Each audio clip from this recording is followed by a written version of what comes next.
Bonjour à tous. Je suis très heureuse de voir autant de monde pour le premier cours de notre cycle de 4 cours sur la transition énergétique.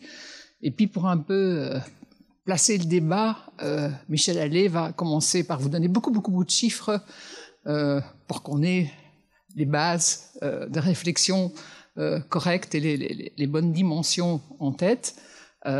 Michel Allais est un ingénieur nucléaire, c'est ça? Oui. Professeur à l'ULB et je crois administrateur chez Elia.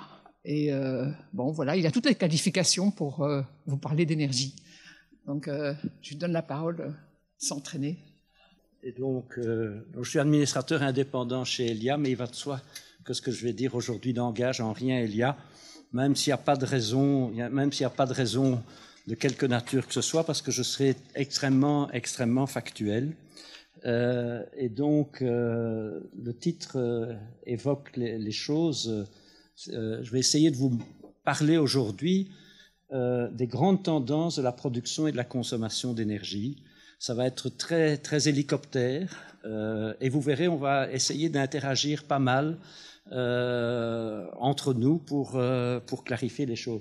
Je vais parler de beaucoup de faits, mais encore plus de chiffres. Donc, c'est un petit peu un défaut qui est le mien, mais je me suis efforcé de faire en sorte que ces chiffres soient et restent compréhensibles en étant synthétisés.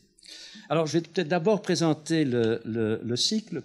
Donc, l'idée nous est venue à trois. Donc, Anne Houtman, qui est académicienne et responsable du cycle, qui a été directrice à la commission, notamment à la DG Énergie, qui a été représentante de l'Union à Paris, qui aujourd'hui enseigne à Sciences Po, et un troisième collègue qui est Adel El Gamal, qui est professeur de géopolitique de l'énergie à l'École polytechnique de Bruxelles et qui est aussi le coordinateur, le secrétaire général d'une association qui s'appelle l'ERA et qui coordonne des programmes de recherche en matière d'énergie en Europe. Et donc, en échangeant, on a fait un constat principal à trois. C'est que les débats climatiques et énergétiques sont omniprésents. Ils sont là tout le temps. Donc, et ils sont là tout le temps partout. Hein. Donc, il n'y a pas qu'en Belgique ou en France. Ils sont présents en Allemagne, ils sont présents en Suède, ils sont présents en Italie, ils sont présents aux États-Unis. Ils sont là dans les médias. Ils sont beaucoup là dans les sphères politiques. Ils sont là sur les réseaux sociaux. Ils sont là aussi dans des échanges entre nous. Et les informations qui nous inondent sont surabondantes. On reçoit une quantité gigantesque d'informations. Et puis on constatait ensemble qu'elles sont souvent très contradictoires, qu'elles sont très souvent biaisées et qu'elles sont souvent soumises à interprétations multiples. Donc à partir des mêmes données, les acteurs peuvent expliquer des choses extrêmement différentes. Et aussi que le court terme et l'immédiateté cachent souvent les tendances fondamentales à long terme. Donc on parle beaucoup de faits à court terme et je vais l'illustrer tout à l'heure avec un certain nombre de choses relatives à la situation énergétique en 2022 où vous verrez que le court terme a terriblement occulté le long terme. Or, la transition énergétique, c'est bien sûr une des clés. La transition énergétique est une des clés de la crise climatique et son urgence mérite d'être bien informés. Alors je vais m'efforcer, peut-être que vous pourrez parfois me critiquer, d'avoir un souci constant d'objectivité, de m'appuyer sur les faits et sur les chiffres et d'essayer d'expliquer des choses qui finalement sont très complexes. Car la complexité, elle est omniprésente dans le domaine. J'ai une collègue qui est administratrice chez Elia qui ne manquera pas d'être d'accord avec moi sur cette complexité omniprésente. Et je vais aussi le faire avec une volonté d'essayer de faire progresser l'intelligence collective. Je suis parfois stupéfait de constater que notre intelligence collective en la matière est parfois relativement relativement limitée. Alors, il y aura 3 leçons qui auront lieu. La première demain, ce sera Anne qui va vous parler d'un sujet éminemment important, ce qui est la dynamique des marchés et quelques clés pour y voir clair. Et donc, vous savez à quel point c'est important, que ce soit le marché de l'énergie en général ou le marché de l'électricité en particulier, qui aujourd'hui pose énormément de questions, particulièrement au sein de l'Union européenne. Le 15 février, mercredi prochain, je vous reviendrai en vous parlant des grandes tendances technologiques, du coût des énergies. Et enfin, Adel El-Gamal, lui, sa spécialité, c'est la géopolitique, et il vous parlera vers un nouvel ordre géopolitique, analyse et conséquences sur la transition énergétique et la souveraineté européenne. Donc voilà, on s'est efforcé de faire ce programme couvrant tous les aspects. Alors, comment est-ce que je vais le faire? Donc, j'ai dit, j'ai un énorme défaut, le défaut d'un ingénieur et économiste, donc qui est trempé dans les faits et les chiffres. Donc, je vais essayer d'être le plus factuel possible, le plus objectif possible, et d'essayer de vous montrer les chiffres en ne les faisant pas mentir, en ne les torturant pas, et en essayant de montrer leur essence. Je citerai toujours mes sources. C'est important de citer les sources. Il faut dire pour quelqu'un qui s'intéresse à l'énergie, et je m'y intéresse depuis les années 80, il y a quelque chose d'assez extraordinaire dans le domaine énergétique, et dans le domaine climatique, c'est que la transition et la crise ont conduit à un développement incroyable dans les 20 dernières années des données relatives au climat et à l'énergie, avec une cohérence de plus en plus grande, un raffinement de plus en plus grand. Il y a des gens qui ont fait énormément de travail, aussi bien en termes de mesures sur le climat qu'en termes de mesures sur l'énergie. Et c'est un bonheur d'avoir vu cette évolution. Je mettrai le climat. Le climat sera présent. Il sera présent en particulier aujourd'hui, mais il sera présent tout au long de mon exposé ou de mes exposés. Je parlerai du monde et de l'Europe, essentiellement du monde, mais aussi de l'Europe, et puis de temps en temps un tout petit peu de la Belgique. On a tendance parfois à regarder essentiellement notre situation. Je pense que le climat c'est mondial, et donc la transition énergétique c'est mondial, avec une influence particulière de l'Europe, puisque nous avons un mode de fonctionnement du marché qui est unique. Vous verrez tout à l'heure d'ailleurs que pour moi l'Europe comprend toujours le Royaume-Uni pour une série de raisons, mais je vous illustrer pourquoi le Royaume-Uni est toujours deux. Je regarderai les tendances longues, donc je vais vous montrer les tendances à long terme, essayer de les isoler et mettre en évidence certaines inflexions rapides. Je regarderai production et consommation. Je regarderai les menaces, et elles sont nombreuses, et on verra qu'elles sont extrêmement importantes. On verra les opportunités. Ce sera surtout à l'occasion de ma deuxième leçon que je parlerai beaucoup d'opportunités. Et puis, je m'efforce d'être sans parti pris. Alors, c'est extrêmement délicat. Je dois vous dire que comme ingénieur nucléaire qui n'est pas un adepte à 100% d'énergie nucléaire, je suis voué aux gémonies.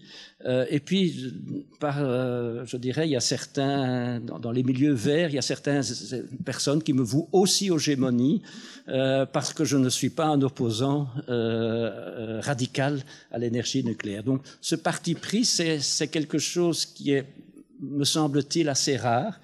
Et c'est une position qui, pour moi, elle est très confortable, mais qui peut parfois apparaître inconfortable. Et puis, vous allez voir, on va s'efforcer de dialoguer et d'échanger. Alors, je vais vous inciter à utiliser un outil. J'ai eu des étudiants extraordinaires à Polytechnique, à l'ULB. Il y en a un qui s'appelle Sébastien Leb, et il a inventé dans les dernières années de ma carrière d'enseignant ce à quoi j'avais rêvé toute ma vie. C'était un outil de communication avec les étudiants pour, au lieu de leur faire lever la main ou les faire intervenir, pouvoir dialoguer avec eux. Ça s'appelle WooClap. Je vais vous inciter, si vous y arrivez, à déjà regarder le QR code, ou sinon il y a une manière de se connecter avec votre smartphone qui est simplement d'aller sur WooClap et de faire LZF FSQ. Et puis avec cet outil, je vais vous poser aujourd'hui 4 questions et puis on va essayer d'y réfléchir tous ensemble. Quelle va être ma première question? Alors, jusqu'en 1750, c'est considéré comme le début de la première révolution industrielle. Il n'y avait quasi aucune émission de gaz à effet de serre découlant de l'activité humaine. Alors, ce n'est pas tout à fait exact parce que j'ai mis le terme net. Il y avait des émissions de gaz à effet de serre découlant de l'activité humaine, mais comme c'était essentiellement brûler du bois, mais reconstituer ce bois, le bilan était nul. Mais évidemment, à partir du moment où on a commencé à pratiquer la combustion des énergies fossiles, d'abord le charbon et puis à la fin du 19e siècle le pétrole et au milieu du 20e siècle le gaz naturel, ça a engendré des émissions de gaz à effet de serre, du dioxyde de carbone, le CO2, aussi du méthane, CH4, et du NO2, du protoxyde d'azote. Alors, pour donner une idée, fin 2022, donc ça c'est la merveille de l'évolution des statistiques, il y a un groupe qui s'appelle le Global Carbon Project qui fait des travaux extraordinaires en temps quasi réel, et donc ils estiment régulièrement et ils publient très rapidement, et donc fin 2022, les émissions cumulées de CO2 d'origine fossile sont estimées à 1774 milliards de tonnes. Alors j'ai mis des zéros pour montrer le vertige. Et la question que je vais vous poser, c'était de se dire quelle est l'année médiane? Quelle est l'année où, avant, on a consommé... avant, c'est de ce côté-là pour vous. Avant, on a émis la moitié du CO2 et après, on a émis la moitié du CO2. Je vous demande une année, je vous demande pas un mois. Donc pour se fixer les ordres de grandeur. Alors j'ai mis une réponse aberrante, la réponse 2020. Vous imaginez qu'elle est aberrante, mais c'est simplement à titre d'illustration. Alors je vais sortir. Ça vous laisse le temps de réfléchir, donc vous aurez encore un petit peu. Ça vous laisse le temps de vous connecter et de vous réfléchir et de réfléchir.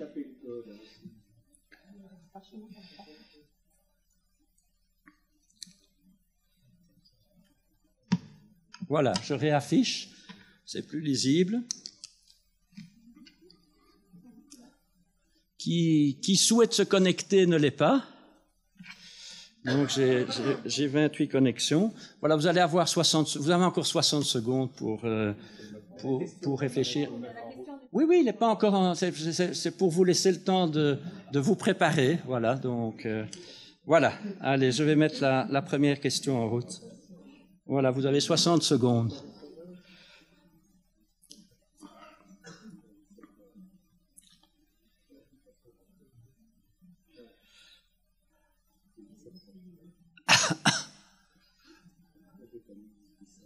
Jean-Louis a répondu. Ouais.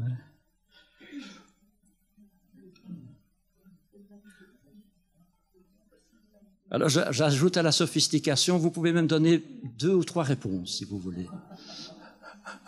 Si vous avez des doutes, si vous avez des secondes réflexions.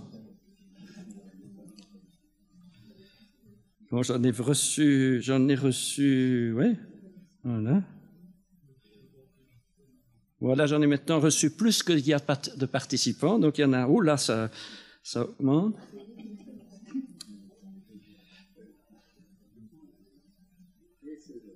Voilà. Alors, voilà. Voilà, donc ça, c'est une technique que ma collègue et amie Anne Drumeau adore, donc c'est le décryptage de texte. Et donc, la réponse qui apparaît... Alors, il y a des réponses extraordinaires, 1873, donc...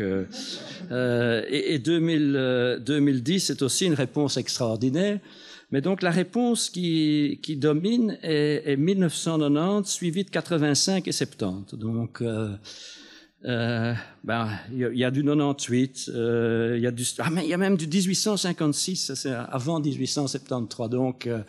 Donc qu'est-ce que c'est la réponse? Donc ma source c'est le Global Carbon Project et la BP Statistical Review. C'est paradoxal, hein, donc c'est British Petroleum qui est le meilleur compilateur avec l'Agence internationale de l'énergie, mais qui est le meilleur compilateur de données énergétiques, et on peut leur faire confiance. Donc et donc la réponse c'est quoi? C'est juin 1993. Voilà. Donc le centre de gravité qui était aux alentours de 90 est pas mal. Il est plus proche que beaucoup d'auditoires.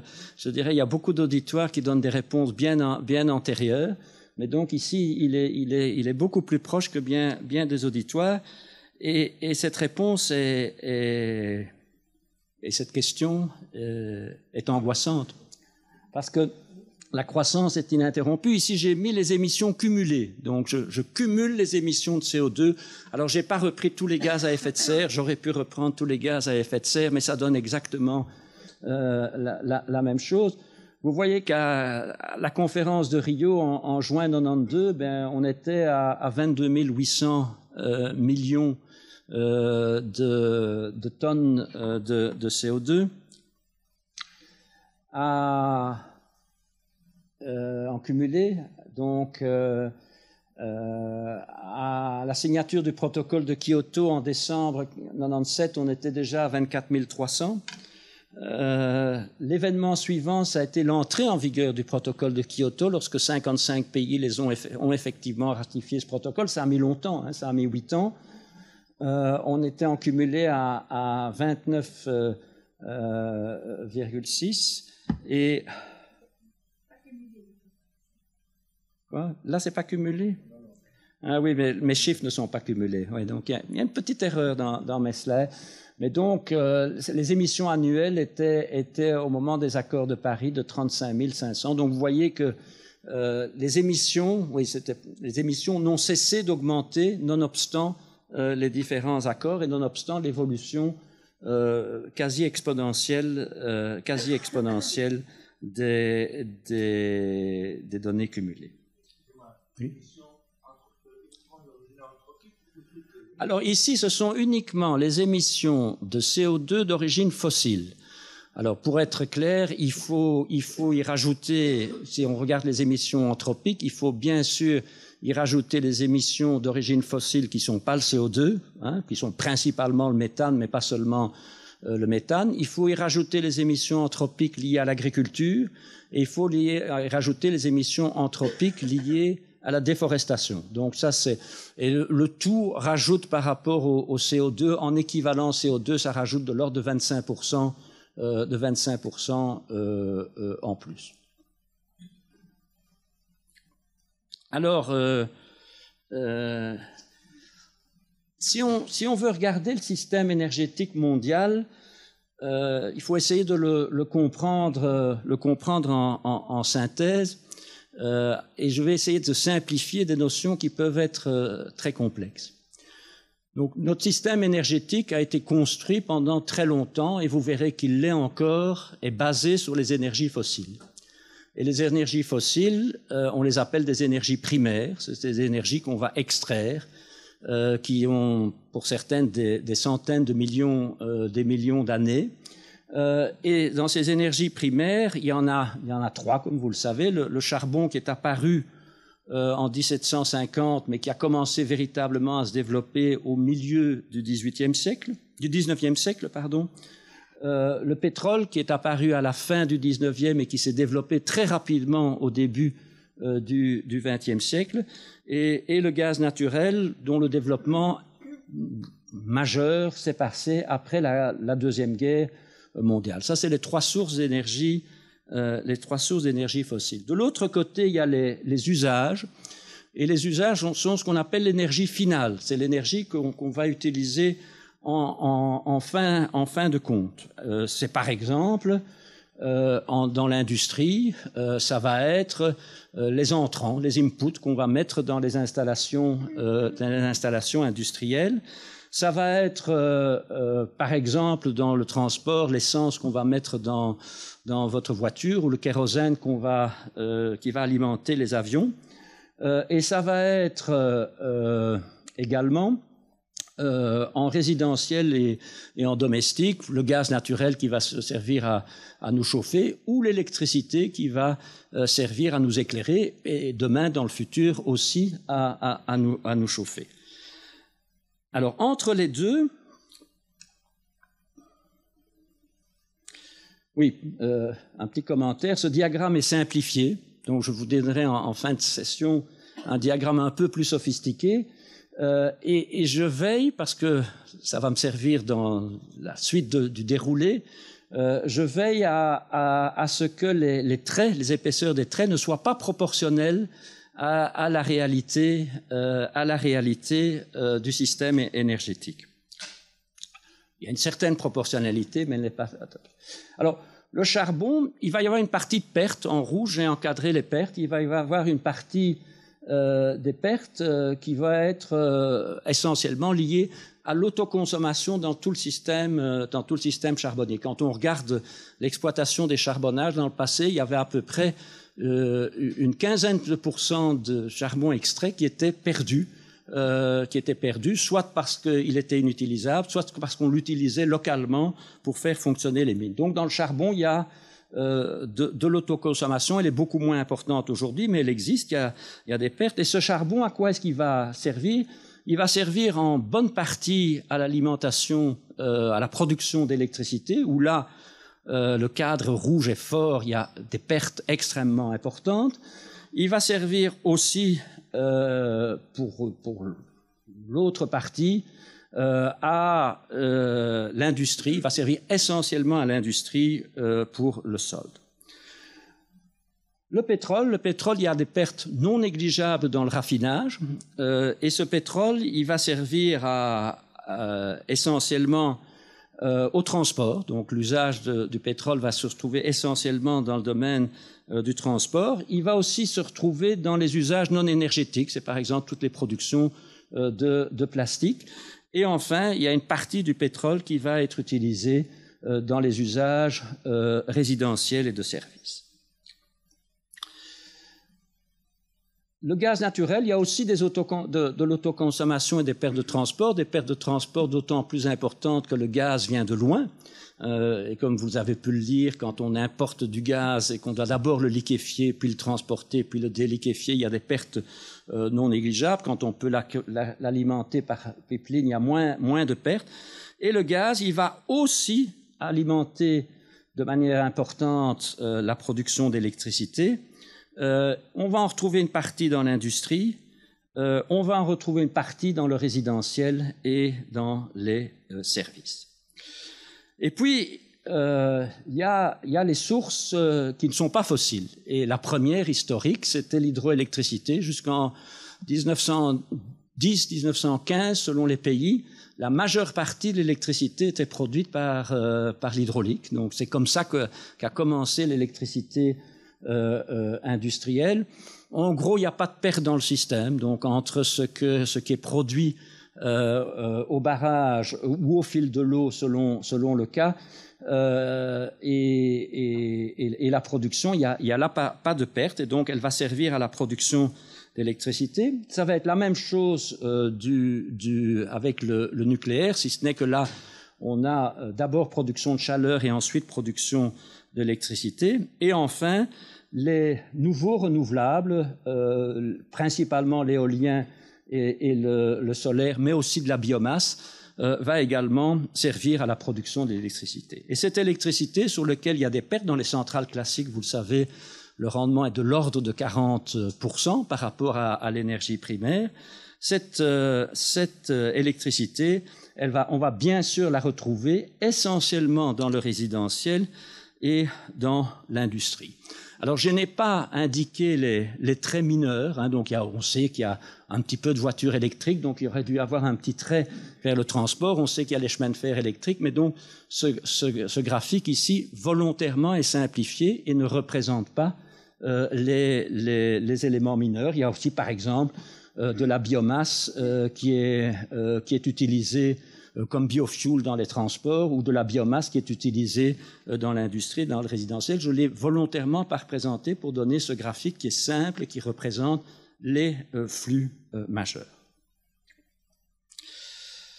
Alors, on va en venir à la deuxième question VUCLAP. En 2021, le total de l'énergie primaire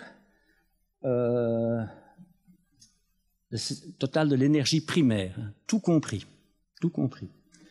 s'est élevé à 65 300 TWh. Alors j'ai transformé ça en kilowattheures, ça veut dire à peu près en énergie primaire, toutes formes confondues, hein, pétrole, charbon, électricité produite par les centrales ou leur équivalent en énergie primaire. Ça fait à peu près 21 100 kWh par habitant. Ou ça fait 1,81 tonnes équivalent pétrole par habitant. Donc si on ramène à une unité, historiquement, pendant très longtemps, on ramenait l'énergie primaire à l'énergie dominante, qui était le pétrole, et donc ça représente à peu près 1,81 tonnes équivalent pétrole par habitant. Et la deuxième question que je vais vous poser, sur laquelle vous aurez aussi 60 secondes de réflexion, c'était quelle était la part de l'énergie nucléaire dans le total de l'énergie primaire en 2021? Alors je vous laisse le choix. Mondial. Oui, mondial. 4,3, 7,3, 10,3, 12,3 ou 14,3. Alors voilà, j'ai 25 réponses sur 32. Je crois que je vais vous montrer, pas la bonne réponse, mais je vais montrer les réponses. Voilà. Donc, il y a 68% qui répond 4,3, 12% qui répond 7,3, 12% qui répond 10,3, personne qui répond 14,3 et 8% qui répondent 12,3. Et puis maintenant, on va avoir une question ouverte. Je vais vous poser la même question avec les nouveaux renouvelables. Donc, essentiellement l'éolien et le solaire, et un petit peu de biomasse qui s'y rajoute. De nouveau, en total, quel est le pourcentage total dans l'énergie primaire? Voilà. Alors, je crois que je peux montrer... Alors, on a de tout là. On a 1%, on a 28%, on a 15%, on a 2,3%, on a 8%, on a 7%, on a 3%. Donc là, le champ est gigantesque. Je vérifie. Ah oui, non, même pas. Il y a personne qui est dans le range de plus ou moins 0,5%. Personne n'y est. Donc, alors je ne sais pas si je peux le présenter autrement. Oui, voilà, je peux le présenter en statistique. Voilà, donc le gros était entre 0 et 5%. Et donc, voilà. Bon. Alors, un petit commentaire sur le nucléaire. J'ai jamais eu un taux aussi élevé de bonnes réponses. Donc, 68% a bien répondu. J'ai donné la même session à des auditoires. Je l'ai donné, c'est pas un secret, au comité exécutif de D'Ieteren. C'était beaucoup moins bon qu'ici. Je l'ai donné chez Bain Consultant. C'était beaucoup moins bon qu'ici. Je l'ai encore donné à deux ou trois autres endroits, chez un autre consultant renommé, donc je l'ai fait. Je n'ai jamais eu autant de bonnes réponses. C'est effectivement 4,3% de l'énergie mondiale qui est de l'énergie nucléaire. Et ici, on verra tout à l'heure, en 2021, et 2022 c'est encore un petit peu plus. En 2021, les nouveaux renouvelables, c'était 6,7% de l'énergie primaire mondiale, et le solaire et l'éolien à eux seuls, c'était de l'ordre de 4,7, 4,8, 4,9%. Alors, on va revenir à la présentation. On va en venir au dernier test. Donc, vous avez vu tous dans le graphique qu'il y a une caractéristique importante, c'est que les énergies décarbonées, le nucléaire, l'hydraulique et les nouveaux renouvelables, ils passent tous par l'électricité. Ils passent tous essentiellement par l'électricité. Il y a un petit peu de biofuel, il y a un petit peu de biomasse qui peut être utilisé, mais le nucléaire, il y a eu un tout petit peu de nucléaire chauffage dans les pays de l'Est, mais à part ça, le nucléaire, il passe en termes énergétiques à 100% par l'électricité. L'hydraulique, par définition, elle passe à 100% pour l'électricité.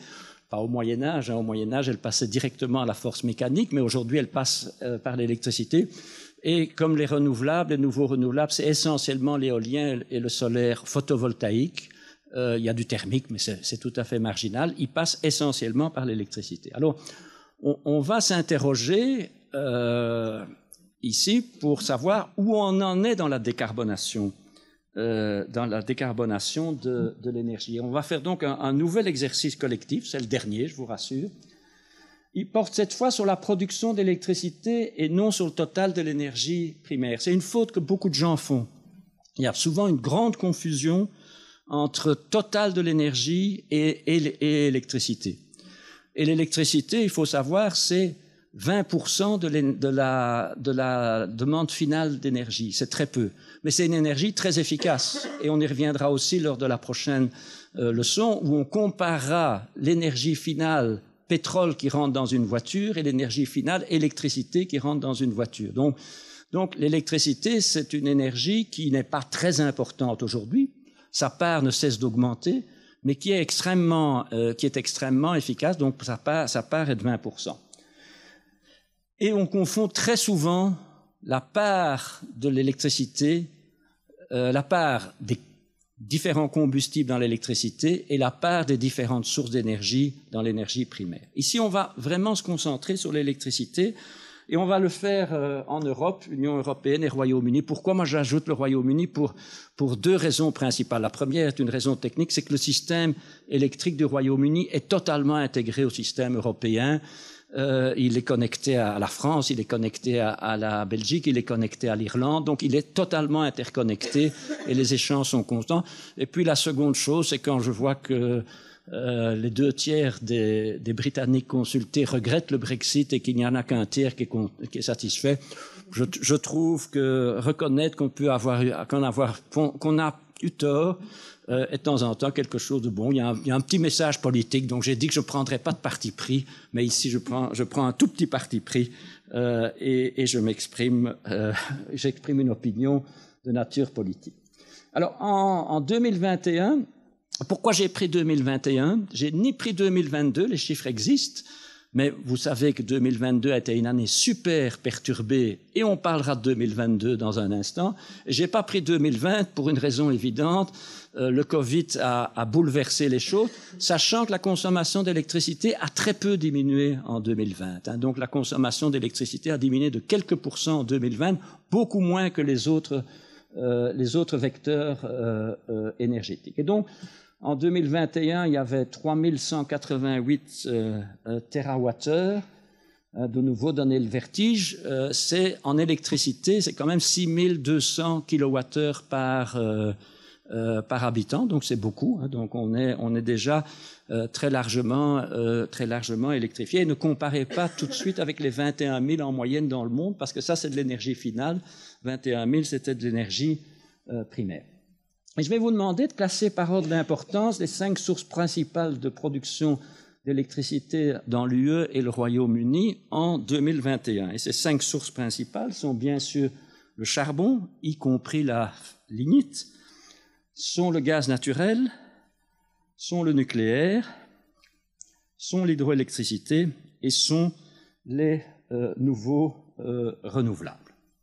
Et là, il y a beaucoup moins de biomasse, c'est essentiellement de l'éolien et du solaire. Et je vais donc revenir pour la dernière fois à mon WooClap.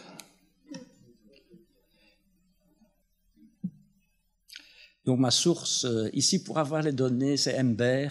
Mais en fait, MBER est un organisme britannique de grande qualité et ces données seront reprises par BP publiera dans quelques mois et l'agence internationale les mêmes chiffres qu'MBER. Donc, alors,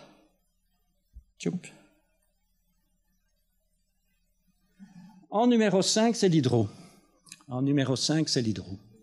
Donc, l'hydro est quelque chose qui est très stable, mais qui est, je dirais, très présent, très stable jusqu'en 2021. On verra que 2022 est différent. Ça dépend un petit peu des conditions climatiques. Ça a été très, très fort développé jusqu'en 2000. On continue à avoir un petit peu d'augmentation en Europe, mais le potentiel n'est pas énorme.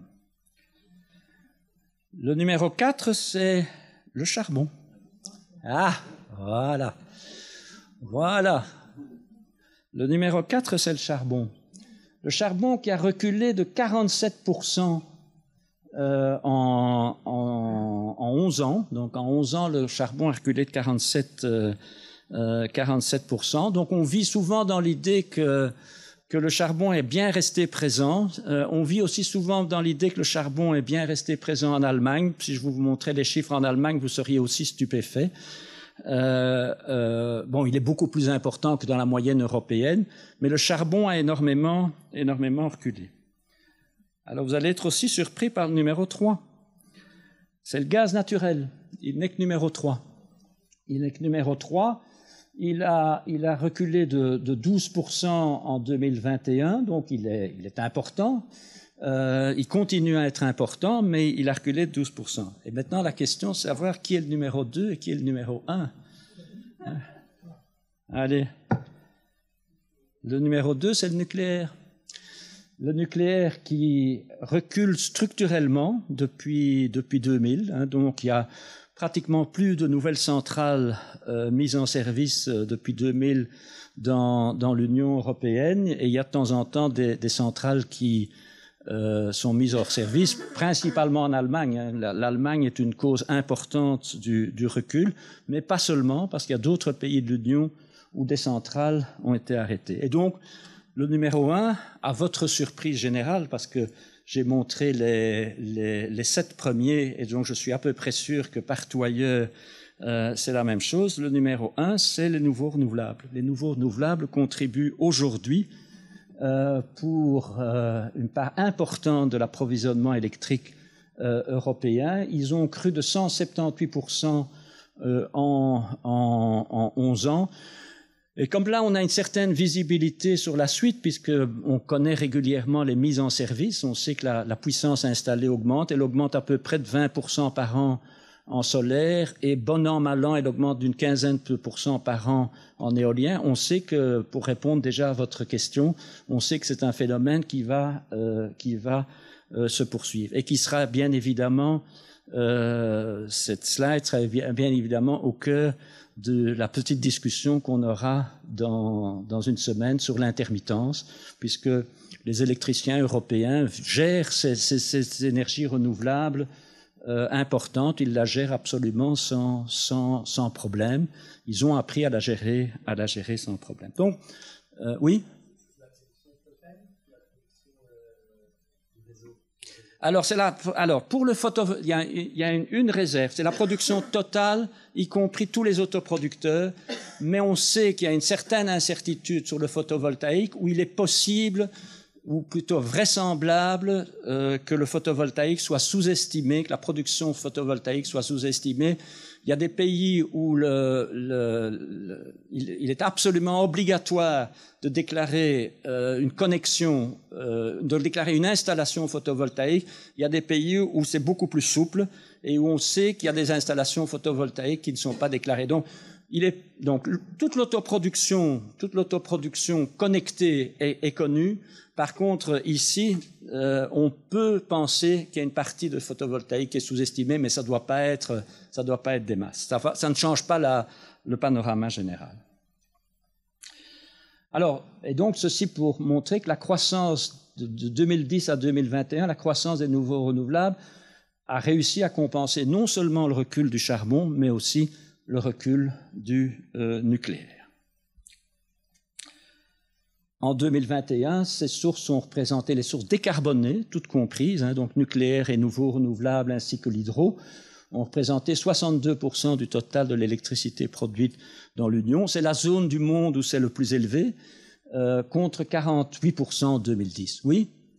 Est-ce que les chiffres de nouveaux renouvelables ne sont pas flattés du fait que les gestionnaires de réseau sont obligés d'utiliser d'abord les nouveaux renouvelables? Non, ils sont pas. Alors, les gestionnaires de réseau sont obligés d'accepter le nouveau renouvelable et beaucoup de gestionnaires de réseau sont aussi obligés d'accepter le nucléaire. Donc, ils doivent mettre en priorité le nouveau renouvelable et le nucléaire dans beaucoup de pays. Dans beaucoup de pays, le nucléaire est non modulable, ce qui signifie qu'il doit être accepté. Et c'est pas flatté parce que simplement ce nouveau renouvelable, il est pratiquement jamais bridé. De temps en temps, il est bridé quand on atteint une proportion très élevée de renouvelables. Mais qu'est-ce qu'il fait? Il se substitue au gaz. C'est extrêmement simple. Le nouveau renouvelable est accepté. Il coûte marginalement zéro. Et il se substitue à du gaz qui, à cette époque-là, en 2021, n'est pas encore à des prix exorbitants, mais il remplace simplement du gaz. On économise une énergie fossile et on est effectivement obligé d'accepter l'énergie renouvelable. Et de temps en temps, dans certains pays, il peut arriver qu'à un moment, le renouvelable soit bridé, simplement parce que la production de renouvelables est trop importante. Mais on ne bride jamais le nucléaire pour le renouvelable, on ne bride que les fossiles pour le renouvelable. Donc, est-ce qu'il y a quelque chose d'anormal en termes économiques et climatiques à cela? Moi, ça fait quelques années que je suis chez Elia, c'est des discussions que j'ai eues plusieurs fois. Je ne vois pas en quoi l'obligation d'accepter cette énergie par rapport à des énergies alternatives qui ont tout un coût marginal. Elles ont tout un coût marginal plus ou moins important puisqu'il y a du combustible à utiliser. Donc, il n'y a pas de chiffres flattés. Alors, 2021, ça c'est une affaire assez extraordinaire. Et je suis... 2022, c'est une affaire assez extraordinaire. Et je suis sûr qu'on va aussi avoir des biais. Alors, moi, j'ai été chercher la presse. J'ai fait 2 recherches Google. J'en ai fait une vers le 20 janvier et j'en ai fait une plus récente. Celles-ci sont en fait celles du 20 janvier. Alors, qu'est-ce qu'il y avait? La tribune le 20 juin, crise du charbon, crise du gaz, le grand retour du charbon en Europe. Et puis, la RTBF, là, ça c'est extraordinaire, le titre de la RTBF. L'Europe mise sur le charbon et jette aux oubliettes les accords de Paris pour sauver son économie et son industrie. C'est amusant. Alors ici, c'est la RTBF, mais qui reproduit l'agence France Presse. En Allemagne, la laborieuse réouverture des centrales au charbon. Quand les Allemands ont des difficultés, les Français sont toujours se lèchent les babines. C'est toujours extrêmement intéressant pour les Français de voir les difficultés. C'était pas faux, donc. C'était pas faux quand au mois d'août 2022, on s'efforçait de rouvrir des centrales au charbon, en Allemagne. Eh bien, c'était pas évident du tout de les rouvrir. Et puis ça continue, malgré ça, même les journaux sérieux, Le Monde du 31 août 2022, malgré ces engagements climatiques, l'Union européenne relance les centrales à charbon. Et c'est pas seulement francophone, j'ai pris un extrait en langue anglaise de quelque chose qui est sérieux, qui est Fair Planet, c'est un site tout à fait sérieux, et qui écrit quelque chose où alors on tape aussi très fort « Will coal become the new normal for Europe ?» Donc ça veut dire, vous avez vu que le charbon était beaucoup moins important que ce que vous pensiez dans l'approvisionnement de nos centrales électriques. Ben, vous voyez que un site sérieux en arrive à penser que le charbon sera le new normal, sera le new standard. Alors, la réalité a été bien différente. Elle a été bien différente. Et je serais curieux de savoir qui d'entre vous pensait, avant que je dise cette phrase, que la réalité avait été différente. Qui pensait que la réalité avait été différente? Levez la main. Oui, que le retour du charbon n'était pas, le rebond du charbon n'était pas... Voilà. Qui pensait que c'était pas important? Voilà. Allez, 3, 4, 5, 6, 7, 8. 8 sur 35, 40. Alors la réalité, d'abord la réalité aurait pu être pire. Et on va donc regarder l'analyse de l'évolution de la production de 2021 à 2022. Et vous allez comprendre aussi pourquoi je n'ai pas choisi 2022 comme année de référence, parce que 2022 a été une année totalement atypique. Toujours ma source Ember, donc qui a publié le 31 janvier les chiffres de 2022. Je pars de la demande 2021 et je vais faire ce qu'on appelle techniquement un bridge ou un pont. Donc je vais montrer les évolutions qui ont eu lieu entre 2021 et 2022. D'abord, le premier phénomène, ça a été le recul massif du nucléaire. Le nucléaire a reculé de 16,3. Alors, tout le monde sait ce qui s'est passé, c'est le problème des centrales. Et c'est essentiellement le problème des centrales nucléaires françaises, dont une part importante a dû être mise hors service.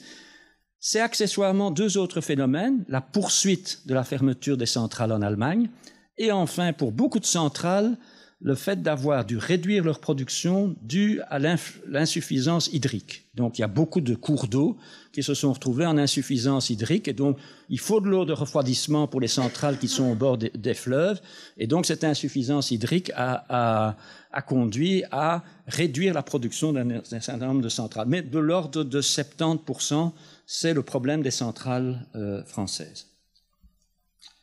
Le deuxième phénomène, c'est l'insuffisance hydrique. L'hydroélectricité a conduit à... les spécialistes de l'hydrique estiment que l'événement qui s'est passé l'année passée en termes d'insuffisance hydrique est un événement multiséculaire. Donc, il faut regarder les données de plusieurs siècles pour retrouver une telle diminution de l'hydricité dans un certain nombre de fleuves, en particulier les fleuves produisant de l'hydroélectricité. Alors vous allez dire, le charbon, il a fait son rebond, il est revenu. Vous allez être de nouveau surpris. La contribution du charbon à régler ce problème a été minime. Elle a été de 28 TWh. Donc le grand rebond du charbon, le retour, tous les articles de presse que vous avez vus, ça s'est pas matérialisé. Ça n'a pas été la réalité. Et on a utilisé un peu de gaz naturel, donc malgré tout, on avait encore des marges pour en utiliser. Et puis, qu'est-ce qui est venu au secours? C'est bien sûr les nouveaux renouvelables, mais aussi, vous allez le voir, pas seulement les nouveaux renouvelables, c'est le solaire qui a cru de 24%, et on pense que dans les années à venir, des croissances de 20% annuelles sont plus que vraisemblables. C'est l'éolien qui a aussi connu une croissance de l'ordre de 10%, 8,6, 33 TWh. Et enfin, c'est notre comportement collectif, ou le comportement de tous les agents économiques, consommateurs et entreprises, puisque la demande a diminué de 2,8%. Donc, ce qui s'est passé, c'est pas le rebond du charbon. Ce qui s'est passé, c'est une série d'autres phénomènes. Et ce qui est très intéressant, c'est quand vous googlez, quand vous recherchez dans la presse, il faut vraiment chercher bien pour se rendre compte que le phénomène n'a pas été ce qui est annoncé. Ma compagne est témoin. J'ai fait un petit exercice avec ChatGPT, avec ChatGPT. Et ChatGPT m'a donné une réponse beaucoup plus élaborée et beaucoup plus réfléchie que la presse.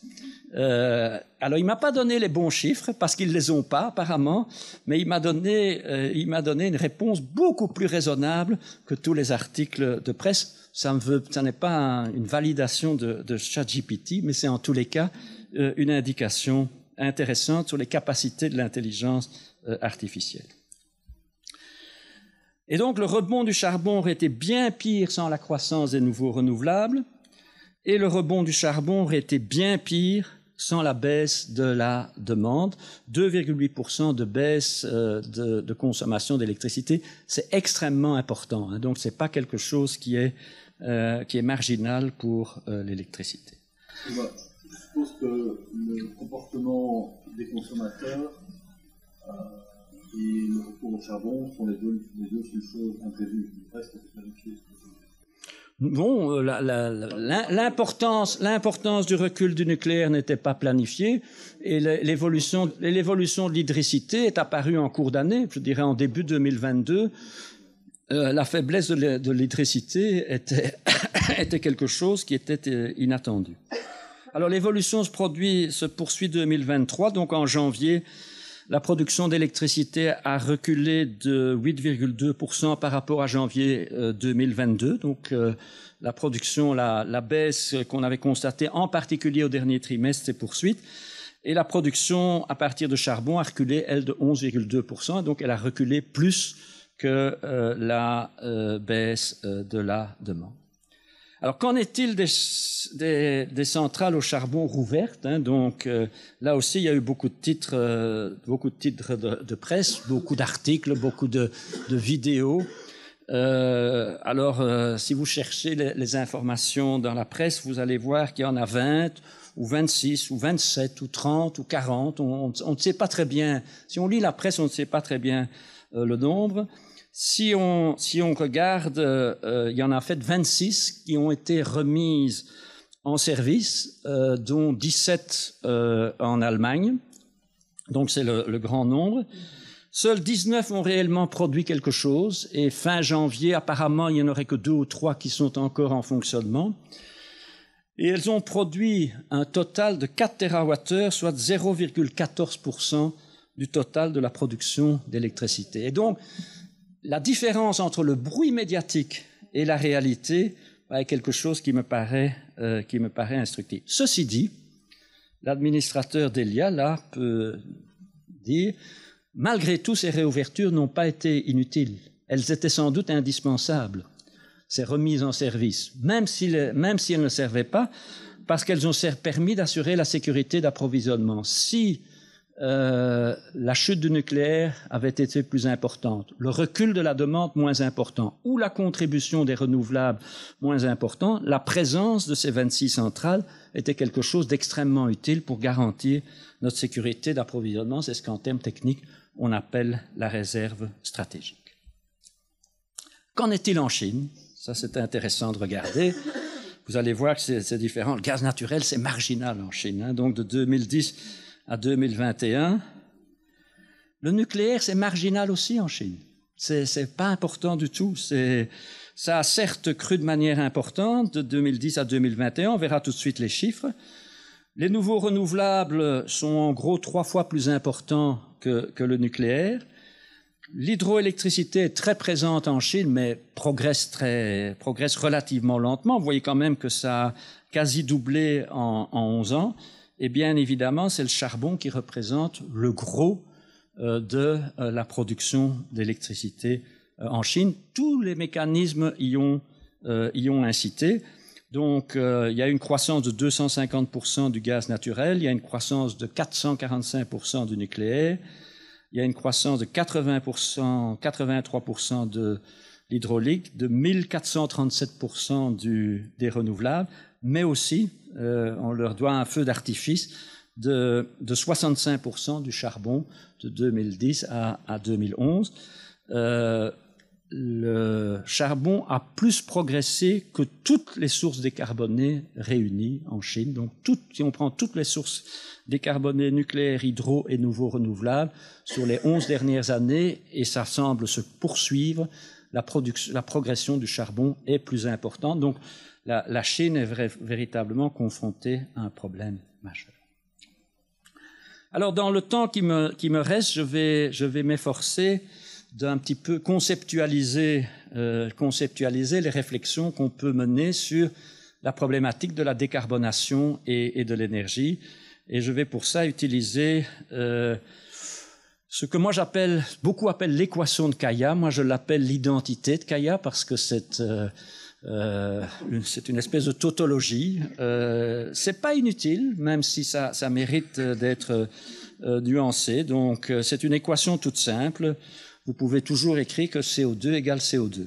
Mais vous pouvez aussi, tout le monde sait que si on met au numérateur et au dénominateur la même chose, ça revient au même. On peut écrire que c'est aussi l'énergie que multiplie le rapport, l'intensité en CO2 de l'énergie, le rapport entre CO2 et énergie.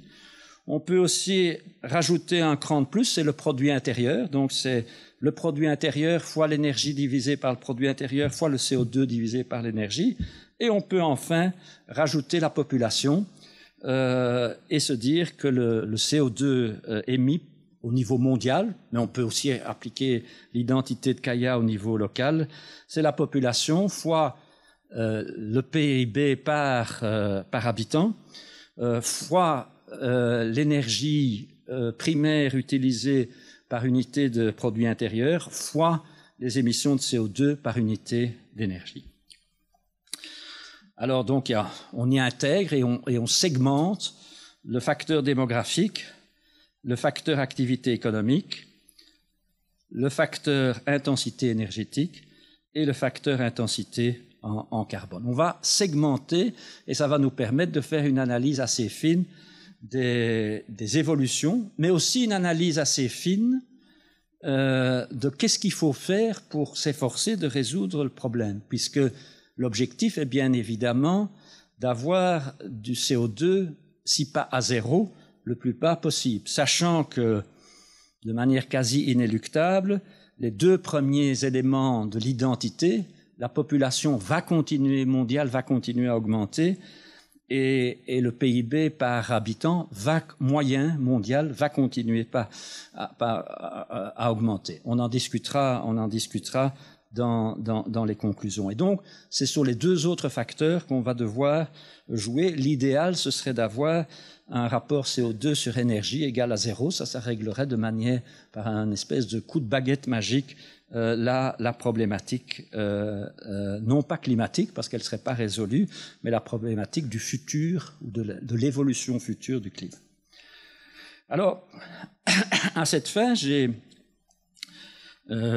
mis sur ce graphique comment a évolué l'énergie primaire et le PIB dans le monde depuis 1970. Donc on part d'une évolution, et donc on part de 100, l'indice 100 en 1970, et on voit comment le PIB, bien évidemment en monnaie constante, c'est-à-dire en dollars constants ici, de l'année 2020 en l'occurrence, comment est-ce qu'a évolué le PIB? Vous voyez qu'il a en gros, en 51 ans, été multiplié par 5. Si on regarde l'évolution de l'énergie primaire, donc notre fameuse énergie primaire du diagramme de l'énergie, on constate qu'elle a été multipliée par 3. Donc on peut déjà tirer une première conclusion. La première conclusion, c'est qu'il y a un découplage entre PIB et énergie primaire. Donc il n'y a pas une équation 1 pour 1. Quand le PIB croît, l'énergie primaire ne va pas croître de manière mécanique à la même vitesse. Ceci dit, puisque alors là, il y a un petit truc qui manque dans ma slide, le découplage est partiel. Donc, malgré tout, l'énergie primaire a augmenté pendant toute cette période. Le découplage n'est donc pas complet. Ça signifie que l'intensité énergétique du produit intérieur brut a diminué. On va l'exprimer en tonnes équivalent pétrole par million de dollars des États-Unis. Donc, combien avons-nous besoin d'énergie primaire, tonnes équivalent pétrole, pour produire 1 million de dollars de produit intérieur brut? Je préférerais que ce soit en euros, mais malheureusement, les statistiques de la Banque mondiale sont toutes exprimées en dollars des États-Unis. Et donc, vous voyez que dans le monde, l'intensité énergétique du PIB a diminué de manière non négligeable pendant les 50 dernières années. Alors, pour ceux qui regarderont le graphique avec un petit peu d'attention, ils se rendront compte que de 2000 à 2010, l'évolution a ralenti. Qu'après les chocs pétroliers de 75 et 79, l'évolution a été relativement rapide, et que ces dernières années, c'est pas tout à fait brillant, c'est pas tout à fait rapide non plus. Si on regarde l'Union européenne et le Royaume-Uni, on fait bien sûr mieux que les autres. Donc on est, alors c'est une satisfaction très partielle. C'est pas parce qu'on a fait mieux que les autres qu'on ne doit plus rien faire, et c'est pas parce qu'on fait mieux que les autres qu'on doit regarder avec arrogance le reste du monde. Mais voilà, vous voyez que l'intensité énergétique a été plus que divisée par 2 pendant les 50 dernières années. Donc un mécanisme qui a été initié avec les chocs pétroliers a fait en sorte que notre dépendance à l'énergie pour créer de la valeur a diminué de manière régulière. Remarquable, les États-Unis aussi ont diminué de manière importante. Ils ont la réputation d'être des grands bouffeurs d'énergie. Ils étaient de beaucoup plus grands bouffeurs d'énergie que nous dans le passé. Ils tentent progressivement à se rapprocher de nos performances. Alors, c'est 1% par an, pour le monde. C'est, si je ne me trompe, 1,6% par an pour l'Union européenne et le Royaume-Uni. Et c'est un peu plus rapide, 2% par an aux États-Unis. Et vous voyez qu'aux États-Unis, qui étaient très très intenses en énergie, les 2 chocs pétroliers ont conduit à une évolution importante. Alors, pourquoi est-ce que ça a évolué? Oui, Adèle? Est-ce que tu pourrais expliquer une idée de ce que représente le facteur désindustrialisation de l'Europe et des États-Unis? Oui, je vais en dire un mot. Si on essaye d'identifier les facteurs moteurs, le premier facteur moteur, alors j'ai des données un peu contradictoires sur l'importance selon les études. Le facteur moteur progrès technologique est un facteur important. Donc le progrès technologique, c'est de l'ordre de 35 à 40%. La tertiarisation de l'économie pèse aussi à peu près pour une petite trentaine de pourcents, 30%. Donc le fait que l'économie tertiaire est beaucoup moins intense en énergie que ne l'est en règle générale. C'est pas tous des data centers de Google, mais qui eux sont très intenses en énergie. Mais généralement, la tertiarisation de l'économie joue un facteur important. Et le troisième, c'est la délocalisation. Et on le voit en particulier dans la période 95-2010. Donc la délocalisation qui est d'ailleurs liée à la tertiarisation. La délocalisation est liée. Et donc là, c'est difficile d'identifier l'effet tertiarisation et de l'effet délocalisation. Mais le progrès technologique reste indéniablement le premier facteur de progrès pour nos pays. La délocalisation n'a aucun effet au niveau mondial. Donc, on retrouve en Chine ce qui était chez nous. Alors l'intensité est bien sûr beaucoup plus élevée en Chine. J'ai dû modifier l'échelle de mon graphique pour ajouter la Chine. Et donc vous voyez que l'intensité énergétique de la Chine est colossale. Elle était en particulier colossale avant 1990. Ça sort du graphique avant 1990. Elle diminue rapidement. Et puis dans la grande période de boom chinois, donc de 2000 à 2010, cette intensité énergétique augmente.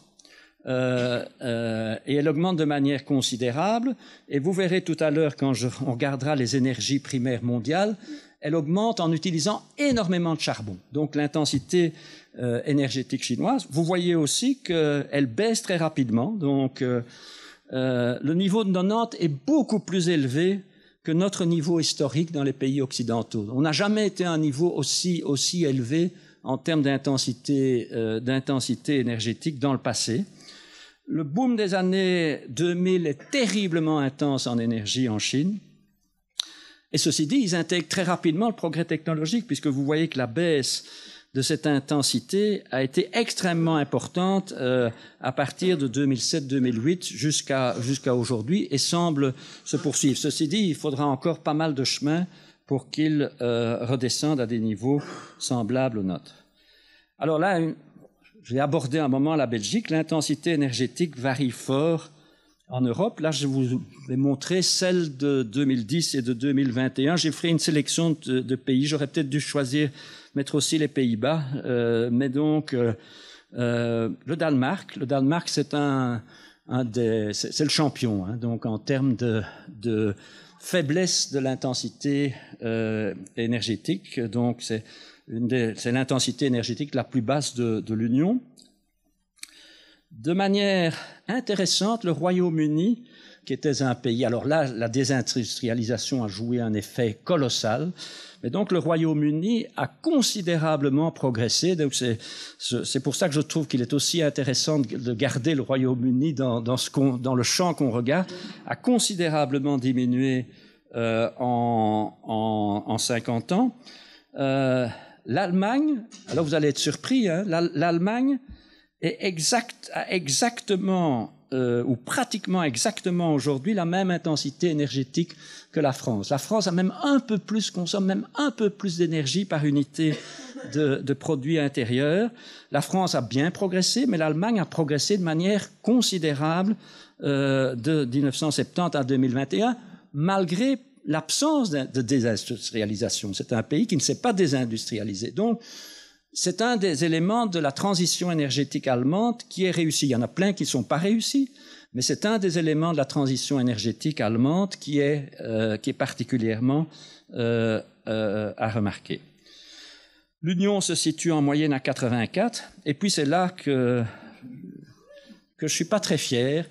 Et quand je vais faire là, je n'ai toujours pas de parti pris, mais quand je vois l'intensité de nos débats sur la prolongation pour quelques mois ou une dizaine d'années de centrales nucléaires et le temps qu'on y consacre en Belgique, je pense qu'on ferait bien collectivement de consacrer un peu plus de temps à se poser la question de savoir pourquoi on est peu performant en termes d'efficacité énergétique. On n'est pas bon.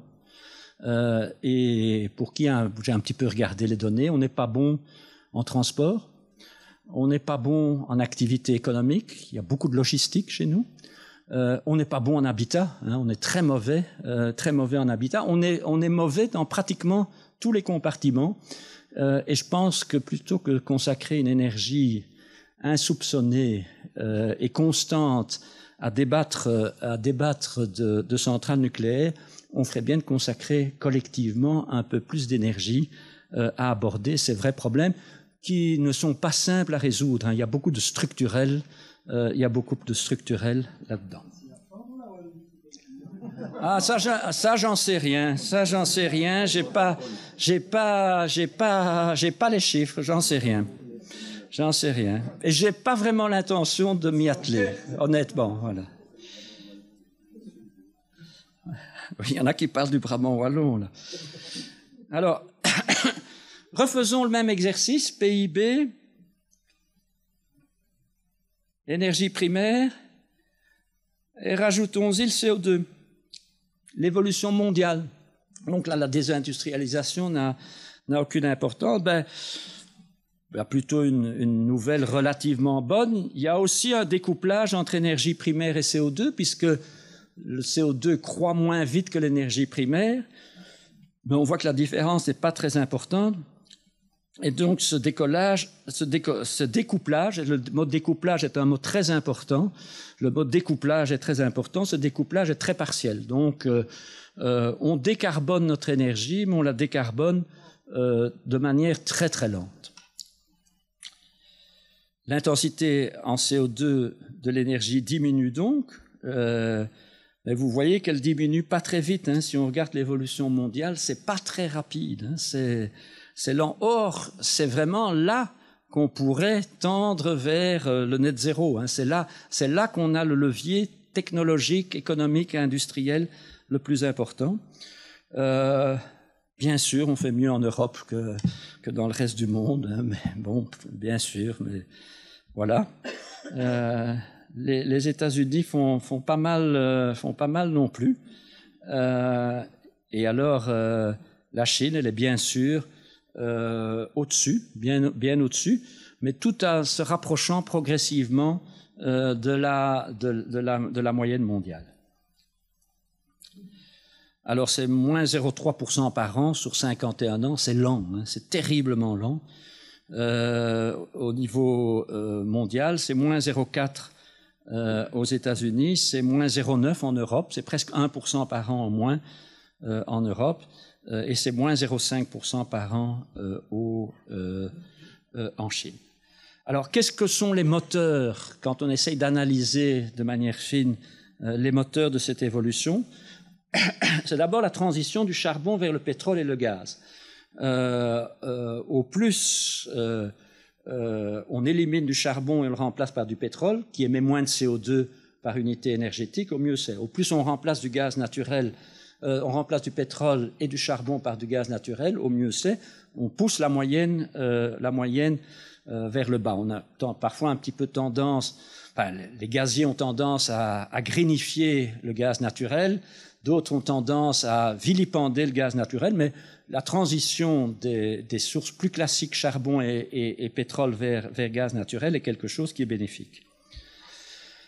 La contribution du nucléaire de 85 à 2000, alors il faut faire des analyses assez fines pour bien l'identifier, mais elle est effectivement bien présente de 85 à 2000.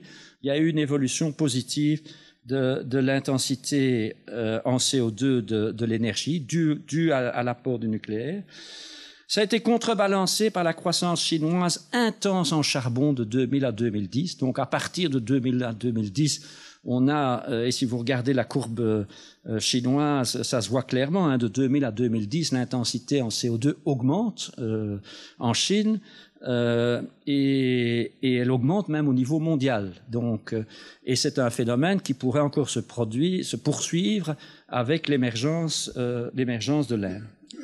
Et puis depuis 2010, on peut identifier aussi la contribution des nouveaux renouvelables, mais aussi bien la contribution du nucléaire que des nouveaux renouvelables. Je ne vais pas dire qu'elle est homéopathique, mais elle est relativement faible. Alors, pour bien comprendre, il faut maintenant se dire, on va mettre dans le panorama quel est le mix d'énergie primaire, quelles sont les énergies primaires et comment évoluent-elles, et donc entre charbon, pétrole, gaz naturel, hydro, nucléaire et nouveaux renouvelables. Et vous allez voir que le tableau n'est pas brillant. Ma source ici, c'est BP, et je peux vous dire que les statistiques de BP sont fiables. Donc, de temps en temps, il y a des gens qui me disent « Mais pourquoi utilises-tu les statistiques de BP ?» Elles sont tout à fait fiables, elles sont les mêmes que celles de l'Agence internationale de l'énergie. Donc, vous voyez que la consommation de charbon, elle a continué à augmenter régulièrement, et depuis, elle a particulièrement augmenté de 2000 à 2010, et depuis lors, elle reste stable, voire en légère augmentation. En termes de pétrole, vous voyez là aussi, on n'a pas encore atteint le fameux pic du pétrole. Hein. Donc, quand j'enseignais aux étudiants de Polytechnique, au début des années 2000, je leur parlais du pic de pétrole qui devait intervenir aux alentours de 2010-2012. Le pic du pétrole, il n'est toujours pas arrivé. Alors, la croissance est infinitésimale, elle est extrêmement faible, mais elle n'a pas disparu. Le gaz naturel a bien sûr pris une importance croissante. Et puis, il faut commencer à avoir les yeux bien ouverts pour voir la contribution des décarbonés. Donc, l'hydroélectricité, vous voyez, progresse régulièrement, mais par rapport aux sources fossiles est peu importante. Le nucléaire a progressé de manière non négligeable à partir de 75-80 jusqu'en 2000, mais depuis lors, sa croissance est quasi arrêtée. Et les nouveaux renouvelables n'apparaissent véritablement sur le graphique qu'à partir de 2010 jusqu'au jour d'aujourd'hui. Alors, si on regarde en pourcentage, c'est une autre manière de le voir, on va ramener tout à 100%, vous voyez que la part du charbon, elle est bien stable. vous voyez que la part du pétrole diminue. Donc si le pétrole croît encore, sa part et son importance dans le mix d'énergie diminue. La part du gaz augmente. La part d'hydroélectricité est très stable depuis une cinquantaine d'années. Le nucléaire a fortement progressé jusqu'en 2000 et puis sa part diminue progressivement puisque le dénominateur augmente.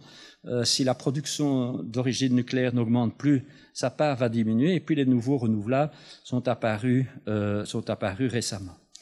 Alors, comme je vous l'ai dit tout à l'heure, hein, donc la part des nouveaux renouvelables, c'est 6,7% du mix mondial. La part du nucléaire, c'est 4,3%. La part de l'hydraulique, c'est à peu près la même chose que les nouveaux renouvelables, c'est 6,8%. Et les autres parts sont importantes. Hein. Le gaz, c'est à peu près un quart. Le pétrole, c'est à peu près un tiers. Et le charbon, c'est 27%. Et donc, si vous regardez le tableau, il n'est pas très réjouissant et il explique l'évolution extrêmement lente de la décarbonation jusqu'à présent. Les sources fossiles restent très très largement dominantes, avec une réduction progressive du pétrole, comme je l'ai dit, un rebond du charbon à partir de 2000 avec le boom économique chinois, la progression du gaz naturel. Le nucléaire a toujours eu une part faible et qui est en recul depuis 2000. Les renouvelables restent peu importants, y compris l'hydro, même s'il progresse depuis 2020. Et les décarbonés ne représentaient en 2021 que 17,7% de l'approvisionnement mondial en énergie primaire, contre 14% en 2010. Vous allez dire c'est un progrès, mais c'est un progrès extrêmement lent et qui est loin d'être à la hauteur des enjeux. Alors synthétisons avec un dernier graphique qui va vous montrer, là on fait un petit raccourci, on montre l'intensité en CO2 du produit intérieur, donc combien est-ce qu'on émet de tonnes de CO2 par million de dollars de PIB. Donc vous voyez là que ça diminue de manière non négligeable, ça diminue dans le monde, ça diminue en Europe et au Royaume-Uni, ça diminue aux États-Unis, ça diminue même beaucoup en Chine, donc la Chine qui vient de très très très haut, ça diminue de manière importante. Voilà les pourcentages, donc ça peut être non négligeable. Hein. Aux États-Unis, c'est 4% par an, en Europe c'est 3,2% par an, et en Chine c'est aussi 3% par an, mais on vient de haut. Enfin, on est parti de relativement bas et puis on est monté très haut.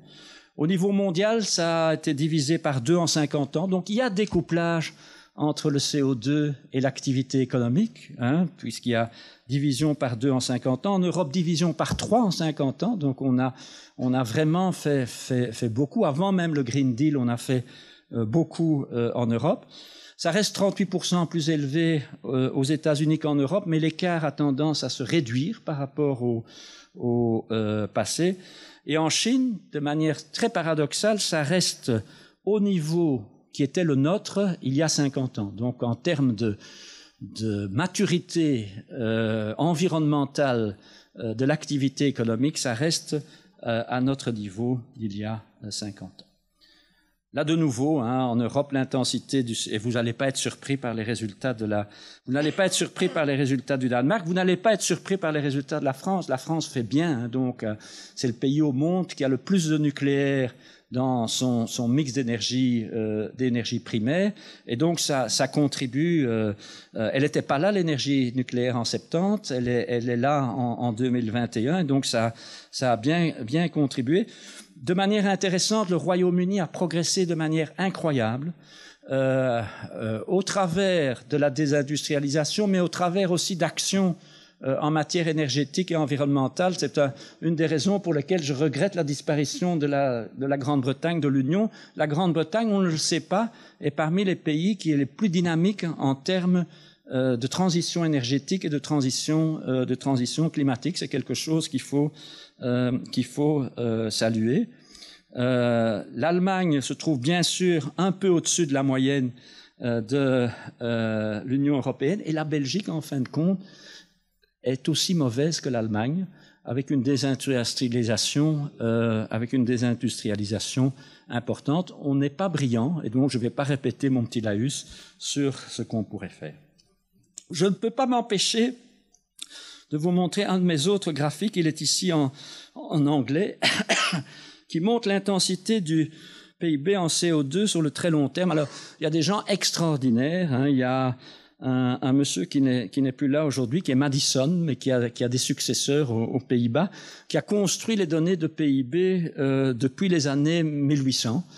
Et il y a dans le Global Carbon Project, il y a des gens, il y a un Hongrois qui a contribué à construire des statistiques environnementales et de carbone depuis les années 1800 également. Et donc vous voyez que qu'est-ce qui s'est passé, c'est que l'intensité en CO2 du PIB a progressé énormément tout au long de la fossilisation de l'économie à partir du début de la révolution industrielle. Ça a mis beaucoup de temps, hein, donc ça a mis pratiquement 150 ans pour monter à des niveaux qui ont ensuite été atteints et qui ont diminué progressivement à partir des années 60-70 pour descendre au niveau moyen que l'on connaît aujourd'hui. Et on voit clairement le changement dans le mix fossile, donc le passage du charbon vers le pétrole et vers le gaz, l'impact du nucléaire. Si on analyse plus finement ce graphique, on peut mettre en évidence l'impact du nucléaire, le rebond avec le boom chinois aux alentours de 2000-2010, et enfin l'impact récent des renouvelables. Tout ça peut être mis en évidence. En termes de conclusion, ou de début de conclusion, revenons à l'identité de Kaya pour voir les perspectives de découplage qu'elle trace. Et à cette fin, je vais vous montrer l'évolution des composantes, non plus sur 51 ans, mais l'évolution récente sur 10 ans. La population mondiale est passée de 6,9 à 7,8 milliards d'habitants, c'est-à-dire que la démographie nous pousse encore à hauteur de 1,1% par an. Le PIB par habitant a augmenté de 19% sur ces 11 ans, et donc ça nous pousse là aussi à hauteur de 1,6% par an. Donc les pressions démographiques et économiques font monter naturellement les choses de 2,7% par an. L'intensité énergétique du PIB a diminué de 13%, donc 1,3% par an. Et l'intensité carbone a diminué de 5%, c'est-à-dire de 0,5%. On voit que l'équation n'y est pas, hein, donc 1,3 de baisse et 0,5, ça fait 1,8. De l'autre côté, il y a 2,7, donc il y a en gros 1% par an d'écart. On est loin du découplage absolu, et l'accélération est donc indispensable. Au travers de l'efficience énergétique, au travers de la décarbonation, de la sobriété et de la croissance durable. Donc il faut certainement regarder les trois termes de l'équation, l'intensité énergétique, énergie sur PIB, l'intensité carbone, mais aussi la nature du PIB et sa substance. Alors, ce que je vous avais montré, c'est ce qu'on appelle sur le système énergétique, c'était ce qu'on appelle un diagramme de Sankey simplifié. Sankey, c'est un vieux bonhomme de la fin du 19e siècle qui essayait d'expliquer, je dirais, les flux énergétiques des machines à vapeur. Il expliquait les flux énergétiques des machines à vapeur, et puis on utilise ça aujourd'hui pour montrer les flux énergétiques au sein d'un système énergétique. Je vous reproduis ici ce que je vous avais montré tout à l'heure, mais maintenant l'épaisseur des traits est proportionnelle au flux, donc est proportionnelle notamment à l'énergie primaire que je vous ai montré. Le gros du charbon va à la production d'électricité, et donc on se rend compte qu'une part importante de la décarbonation, c'est la sortie du charbon. Et donc, c'est la décarbonation, la sortie du charbon dans la production d'électricité. Il n'y a pas beaucoup de charbon qui va dans l'industrie, mais il y en a quand même. Et donc, là, il y a des sources pour les clés. Le pétrole, il a des pertes importantes, non négligeables de raffinage. Il va au transport, et là on peut imaginer qu'il y a effectivement des solutions, et on va venir à l'électrification dans un instant. Il y a une petite part qui va dans les usages énergétiques, et une petite part encore plus petite qui va dans le résidentiel. Nous, on est un petit peu omnibulés par le chauffage au mazout, mais c'est un phénomène qui est limité à des zones relativement restreintes de la planète. Donc, deuxième clé, la réduction du pétrole, c'est essentiellement au travers de la décarbonation du transport qu'elle doit se faire. Le gaz naturel, voilà. Donc, on avait vu l'autoconsommation et les pertes. Il y a aussi une part importante qui va dans la production d'électricité. C'est moins que le charbon. Donc, au niveau mondial, c'est moins que le charbon. Mais il est certain que là aussi, la décarbonation de la production d'électricité est une source. Il y a là une partie qui va dans l'industrie et une partie qui va dans le résidentiel et les services. Et donc, c'est bien sûr du côté des sources décarbonées qu'il faut chercher les solutions, puisque non seulement elles sont décarbonées, mais en termes de production d'électricité, elles sont particulièrement efficientes. J'ai ici représenté, avec des épaisseurs de traits proportionnelles à ce que je vous ai montré tout à l'heure, les contributions respectives de l'hydroélectricité et des nouveaux renouvelables. Alors, il y a aussi un petit peu de biomasse qui va directement dans l'industrie, qui va directement dans le transport au niveau des biofuels et qui va directement dans le résidentiel et les services. Et donc, l'électricité, aujourd'hui, c'est la voie privilégiée de la décarbonation. Elle sert essentiellement dans le résidentiel et dans les services. Elle sert pas mal dans l'industrie. Et donc, les voies privilégiées pour décarboner, c'est la décarbonation de la production d'électricité, c'est la substitution des sources fossiles par l'électricité dans l'industrie, c'est la substitution du pétrole par l'électricité inexistante aujourd'hui ou quasi inexistante dans le transport. Il y a une petite ligne qui doit exister quelque part. Si je pousse, voilà, elle apparaît. Il y a une toute petite ligne qui est les trains électriques et les peu de voitures électriques que l'on a au niveau mondial. Donc la substitution du pétrole par l'électricité décarbonée dans le transport et enfin la substitution du pétrole et du gaz naturel dans le résidentiel et dans les services. Je vais rapidement tirer quelques conclusions. Donc, vous avez vu que l'électricité, Quoi ? Ah oui. Ah oui, ça c'est les correcteurs automatiques. Après avoir été très carboné, l'activité humaine se décarbone. Vous avez vu des évolutions importantes. Il est bon de le rappeler parce que, je dirais, c'est parfois un lieu commun ou une idée commune de dire que ça n'a pas lieu. Ça a effectivement lieu et ça va dans la bonne direction. Il y a un découplage, mais comme vous l'avez vu, le découplage n'est que partiel. Il est beaucoup trop lent. Donc le découplage est beaucoup trop lent. Il est particulièrement beaucoup trop lent. Il est beaucoup trop lent en termes d'efficience énergétique, mais il est encore plus lent en termes de décarbonation de l'énergie. La première clé technico-économique, c'est bien sûr l'efficience énergétique, et ce sera une partie non négligeable de mon exposé de la semaine prochaine. La deuxième est la décarbonation de l'énergie, avec tous les problèmes que ça pose. Ça passe bien sûr par l'électrification. Et personnellement, mais ça c'est là on s'engage un petit peu plus, je pense que nous ne pouvons cependant échapper à la question du contenu de la croissance et de la sobriété. Je pense que les facteurs technico-économiques, les clés technico-économiques seront insuffisantes pour régler les problèmes.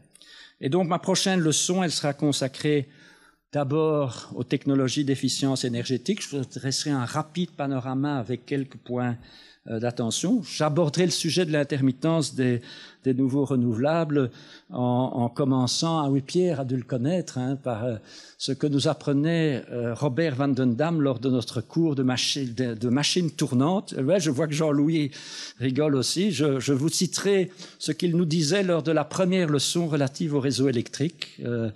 Vu rétrospectivement, il y a pas mal d'ironie à ce qu'il nous racontait. C'était un grand professeur. C'était un ingénieur remarquable et un grand professeur. Mais le monde change. Et on peut se tromper dans les années 70 par rapport à ce que devient le monde par la suite. Le coût et les perspectives temporelles des énergies décarbonées, combien ça coûte et combien de temps ça prend. À quoi pourrait représenter notre dernier diagramme, le diagramme de Sankey en 2030 et 2050? Comment est-ce que ça peut évoluer? Comment est-ce qu'on peut... alors pour 2030, on a des idées relativement précises de ce qui pourrait se passer. Pour 2050, c'est un peu plus incertain. Voilà, je vous remercie.